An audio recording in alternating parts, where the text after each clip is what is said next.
নমস্কাৰ সকলোকে পুনৰবাৰ আমাৰ ইউটিউব চেনেললৈ স্বাগতম জনাইছোঁ। আজি আৰম্ভ কৰিবলৈ ওলাইছোঁ ক্লাছ 9 গণিত পাঠ্যপুথিৰ 2.2 অনুশীলনী।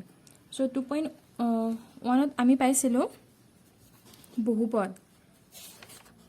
তো বহুপদৰ সূত্ৰখিনি আমি গোটেইখিনি আগৰ ভিডিঅ'টোত দিছোঁই, নিশ্চয় তোমালোকে চাই ল'বা। এতিয়া আমি আজি আৰম্ভ কৰিম অনুশীলনী 2.2। তো 2.2ত কি আছে, এটা ৰাশি দিয়া আছে 5x - 4x স্কোয়াৰ প্লাছ 3।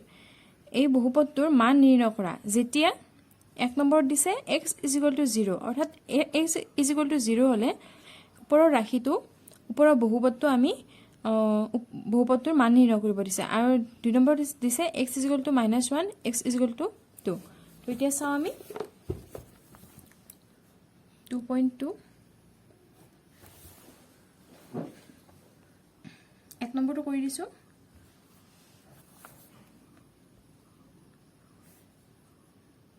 দিয়া আছে ৰাশি, আমি ৰাশিটো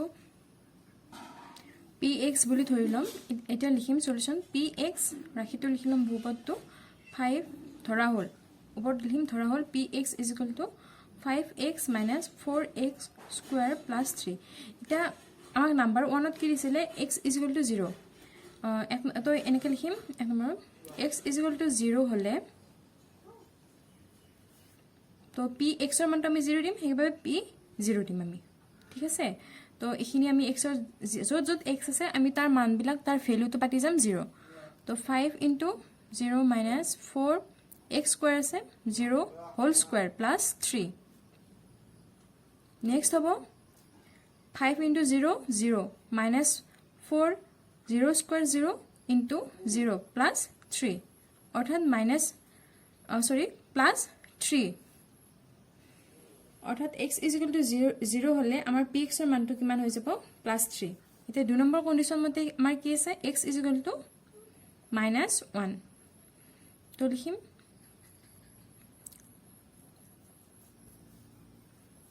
p, আগতে x = 0 হ'লে সেইবাবে p 0 দিছিলোঁ, ইয়াতে x = -1, অৰ্থাৎ p হোল ইনটু -1, x ৰ জাগাত আমি -1 পাতিম এবাৰ।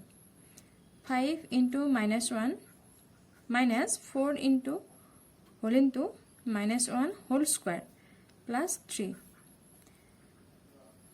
-5 - 4 -1 হ'লে যিহেতু 1 -1 হোল স্কোয়াৰ = -1 ইনটু হ'ব। তো মাইনাছে প্লাছ 1, অৰ্থাৎ এইটো 1 প্লাছ 3, -5 - 4 প্লাছ 3 -9 প্লাছ 3 = -6। তো h = -1 হ'লে আমাৰ হ'ব -6 এনসাৰটো। নেক্সট আমি লিখিম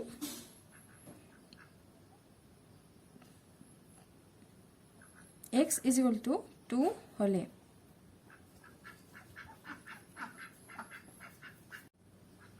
তো x = 2 হ'লে p 3 5 × 3 - 4 × 3 whole square plus 3, 5 × 3 = 15 -4 3 × 3 = 9 plus 3, 15 - 4 ×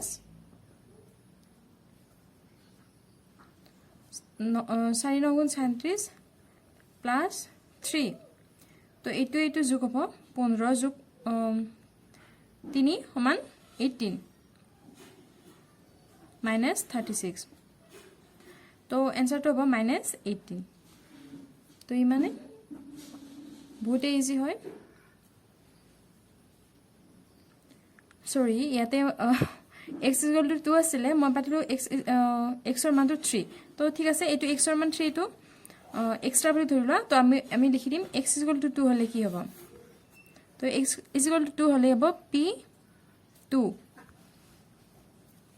= 5 × 2 - 4 × 2 square plus 3, 5 × 2 10 - 4 × 4 plus 3, অৰ্থাৎ 10 - 16 প্লাছ 3 13 এইটো আৰু এইটো যোগ কৰিলো -16 অৰ্থাৎ -3 এইটো आंसर বুজি পালা নিশ্চয় এইটো p এর মান 3 সরি x এর মান 3 হলে দে এইটো হ'ব x এর মান 2 হলে তো এই आंसरটো এইটো ঠিক আছে বুজি পালা নিশ্চয়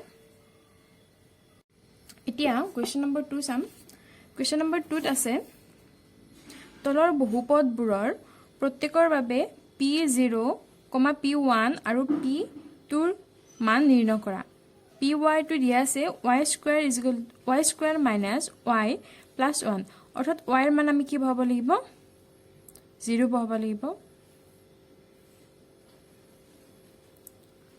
আৰু এবাৰ y এৰ মান কি বহাব লাগিব 1 বহাব লাগিব আৰু এবাৰ y এৰ মান বহাব লাগিব 2 তো ঠিক আছে আমি কৰিছো নেক্সট এক নম্বৰটোৰ নিচিনাই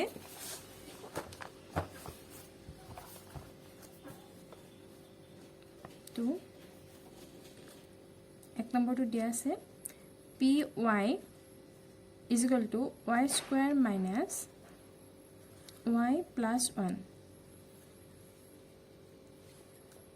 এতেকে এক নম্বৰত আমাৰ দিয়া আছিল p0 হলে p0 is equal to 0 square minus 0 plus 1 অৰ্থাৎ 1 নেক্সট আছে p এর মান 1 হলে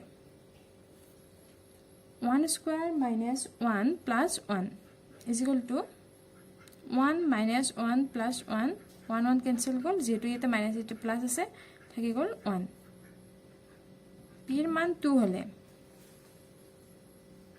2 square minus 2 plus 1 4 minus 2 plus 1 ইয়াৰ পৰা এইটো মাইনাস কৰিম থাকি গল 2 plus 1 is equal to 3 এইটো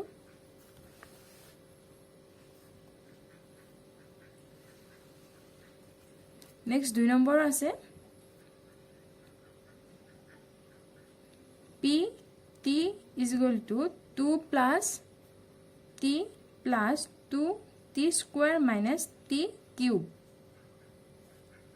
এতেকে p এর মান আমার 0 হলে 2 plus সরি t এর মান 0 হলে 0 plus 2 into 0 square minus 0 cube অর্থাৎ এটো 0 হৈ গল এটো 0 হৈ গল এটো তো 0 তো থাকি গল 2 নেক্সট আছে p এর মান 1 হলে x সরি t এর মান এতে যেটো t আছে হেভাবে t বুলি কম আমি তো pt 1 হলে আমি লিখিম 2 plus 1 plus 2 into 1 square minus 1 cube whole cube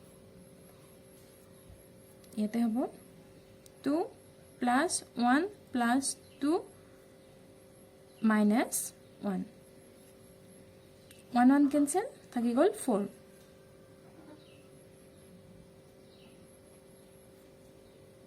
p এর মান 2 হলে 2 plus 2 t এর মান আমি 2 পাতিলো plus 2 into t square t এর মান আমি পাতিম 2 square minus t cube আছে আমি t এর মান কিমান পাতিম 2 cube অর্থাৎ 2 plus 2 into 4 minus 2 3টা পূরণ কৰিলে 8 2 দুগুণ 4 4 দুগুণ 8 2 যোগ 2 যোগ 4 দুগুণ 8 minus 8 এইটো এইটো ক্যান্সেল গল থাকি গল 4 এইটো आंसर নেক্সট আমি 3 নম্বৰটো চাম 3 নম্বৰত কি আছে 3 নম্বৰত আছে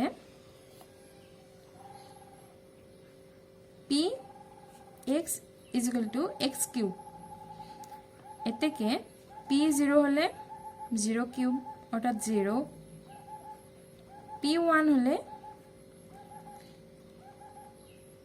1 cube is equal to 1 p এর মান 2 হলে 2 cube is equal to 8 এটো 4 নম্বৰটো চাম 4 নম্বৰটো কি দিয়া আছে p x is equal to x minus 1 x plus 1 এইটো তোমালোকে ডাইৰেক্ট অবেদত ব্যৱহাৰ কৰি তুমি সেই কৰিব পাৰা, নহ'লে ইয়াতে এক্সৰ মানকেইটা পাতি যাব পাৰা। যদি তুমি বিচৰা যে মই একেলগে এবাৰতে কৰিম, তো তেতিয়াহ'লে তুমি ইয়াতে সৰল কৰি ল'ব পাৰা।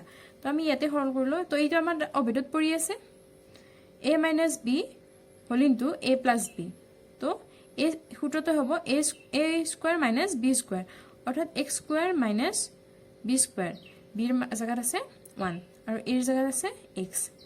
এইটো এতিয়া আমি পাতিম পি 0 হ'লে। তো এক্সৰ জেগাত আমি 0 পাতি গ'লে হ'ল 0 স্কুৱাৰ মাইনাছ 1 স্কুৱাৰ, অৰ্থাৎ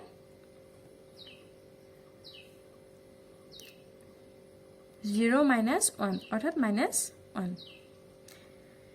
এইটো তোমালোকক কিছুমানে ভাবিব পাৰা যে এইটো দেখোন মাইনাছ 1 আছিলে স্কুৱাৰ, তো আমাৰ এইটো প্লাছ 1 কিয় নহ'ল? কাৰণ এইটো সূত্ৰৰ মাইনাছ, এইটো 1ৰ লগত থকা নাই। যদি 1ৰ লগত থাকিলেহেঁতেন কেনেকৈ থাকিলেহেঁতেন? Minus 1 whole square. এইটো কৰিলেহে আমাৰ ওলালহে 1, কিন্তু ইয়াতে আছে মাইনাছ 1 হোল স্কুৱাৰ, অৰ্থাৎ এইটো 1 স্কুৱাৰৰ কথা কোৱা হৈছে। তো 1 স্কুৱাৰটো 1 হ'ল, সূত্ৰৰ মাইনাছটো মাইনাছ থাকি যাব, তো মাইনাছ 1। পিৰ মান 1 হ'লে 1 square minus 1 square, 1 minus 1 is equal to 0। পিৰ মান 2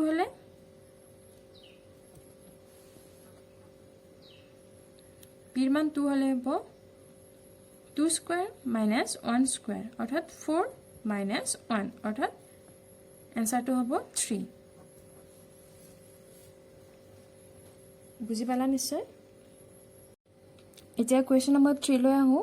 কুৱেশ্যন নম্বৰ 3ত আছে কাষত উল্লেখিত মানবোৰ বহুপদটোৰ শূন্য হয়নে নহয় সত্যাপন কৰি চোৱা। আমি কেনেকৈ সত্যাপন কৰি চাম? দিয়াই থকা বহুপদটোৰ এক্সৰ মানটো যদি পুট কৰি পেলাই আমি মানটো 0 পাওঁ, পি এক্সৰ মান 0 পাওঁ, তেনেহ'লে আমি কি ক'ম? এই মানটো এই বহুপদটোৰ এটা শূন্য হয়। যদিহে 0 নোলায় তেনেহ'লে ক'ম যে এই মানটো এই উক্ত বহুপদটোৰ এটা শূন্য নহয়। ঠিক আছে, আমি কৰি চাওঁ এটা, তেতিয়া তোমালোকে ভালকৈ গম পাবা। কুৱেশ্যন নম্বৰ 3 1টোৱে কৰিলোঁ আমি। দিয়া আছে given P x is equal to thrice x plus 1। এক্সৰ মানটো দি আছে x is equal to minus 1/3। এতেকে পি এক্সৰ জেগাত হ'ব minus 1/3 is equal to 3 into minus 1/3 plus 1। Minus 3 into 1/3 এনেকৈ লিখিব পাৰোঁ, প্লাছ 1। 3 কেঞ্চেল, থাকি গ'ল মাইনাছ 1 প্লাছ 1, অৰ্থাৎ 0। এতেকে x is equal to minus 1/3 হ'লে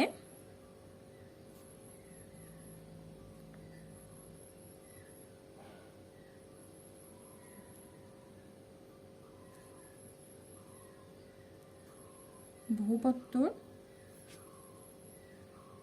শূন্য। তো নেক্সটটো আমি চাই ল'ম।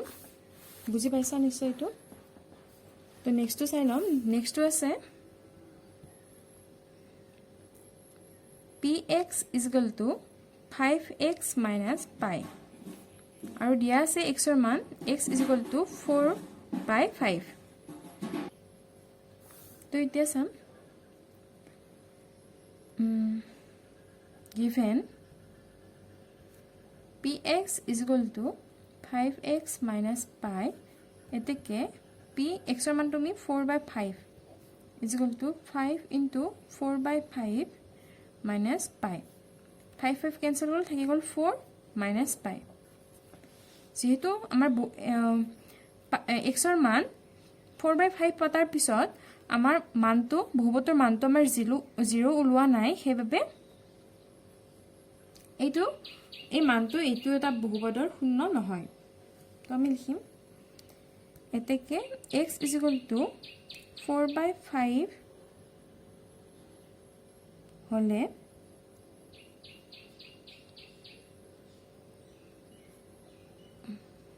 বহুপদটোৰ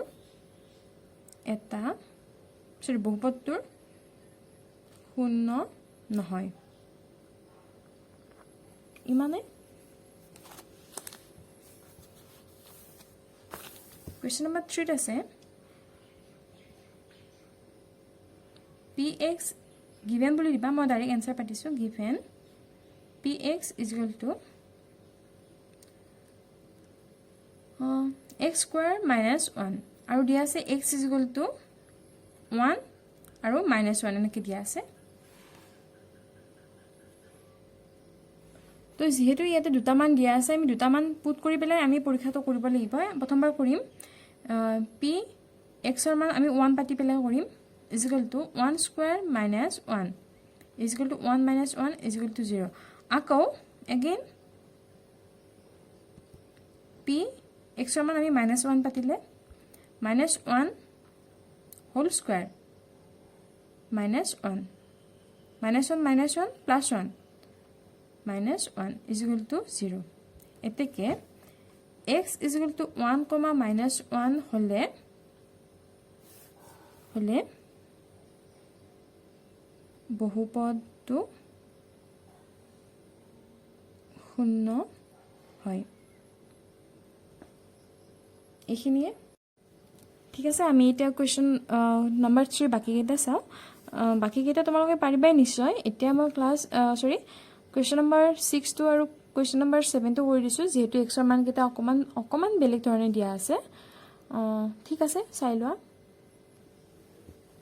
দোসা মই পাতি লৈছো given px is equal to lx plus m x ৰ মানটো দিয়া আছে minus m divided by l এতেকে p x ৰ মান আমি minus m divided by l is equal to তো আমি x ৰ মান পাতিম l into minus m divided by l তো minus তো আমি এনেকৈ দি পেলাই ওপৰটো ব্ৰেকেটটো দি দিব পাৰো plus m তো l cancel গল থাকি গল minus m plus m তো minus m আৰু plus m থাকিলে আমাৰ আনসাৰটো কি হ'ব 0 হ'ব এতেকে x is equal to minus m by l হলে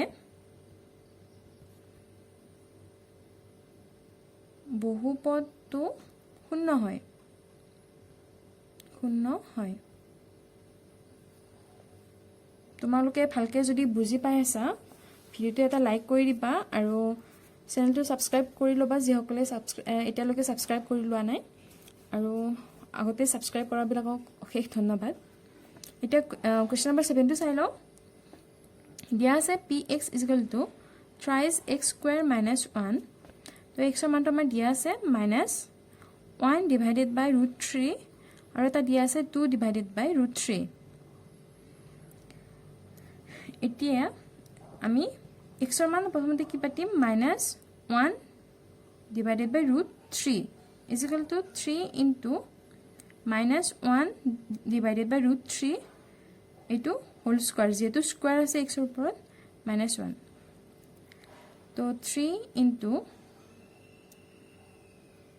আমি ওপৰত লিখিব পাৰো সৰি এনেকৈ লিখিম -1 মাইনাস ওপৰত লৈ গলো -1 হোল সৰি যেটো ইয়াতে স্কয়াৰ আছে দুটাতে স্কয়াৰটো আহি যাব √3 হোল স্কয়াৰ -1 বুজি পাইছা নিশ্চয় যেহেতু ইয়াতে -2 আছে আমি -2 তলে উপৰে যিকোনো এটাতে থলে হৈ যাব আমি 1 ৰ লগতে থলো যেনিবা তো এটো -1 হোল স্কয়াৰ তো তলত কি থাকি গল √3 থাকি গল √3 তো আমি হোল স্কয়াৰ কৰি দিলো তো ইয়াতে থাকিব 3 into -1 whole square মানে 1 আকৌ √3 whole square মানে √3 whole square মানে 3 to the power half √3 মানটো কিন্তু আগৰে যেহেতু 2 স্কয়াৰ আছিল তাৰে 2 তো এটো আমাৰ ক্যান্সেল কৰি গলে কি থাকিব 3 থাকিব তো আনসাৰটো এটো হ'ব 3 -1 3 ক্যান্সেল গল থাকি গল 1 -1 is equal to 0 তো আমি এটা শূন্যৰ মান কি পাইলো 0 পালো x ৰ মান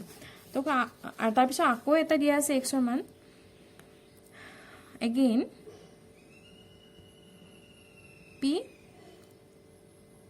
x ৰ মানটো দিয়া আছে 2 divided by √3 তো এটো লিখিম 3 into 2√3 whole square যেটো স্কয়াৰ আছিল x ৰ মান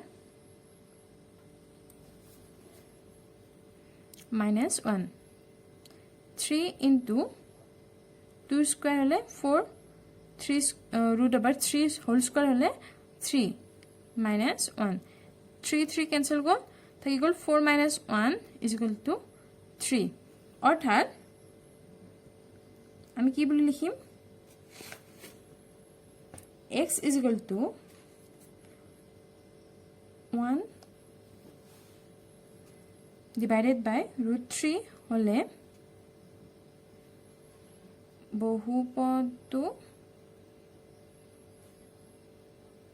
শূন্য হয় আকৌ x is equal to 2 by root 3 হলে বহুপদটো শূন্য নহয়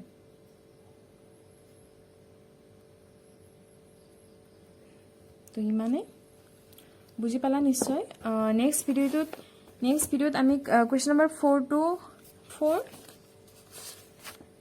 কোৱেশ্চন নম্বৰ 4 টো লৈ আহিম আজি কৈ দিলে ভিডিওটো বহুত দীঘলীয়া হৈ যাব তো যদি বুজি পাইছা ভাল লাগিছে চেনেলটো সাবস্ক্ৰাইব কৰি লবা আৰু বেল আইকনটো দবাই দিবা ভিডিওটো চোৱাৰ বাবে অশেষ ধন্যবাদ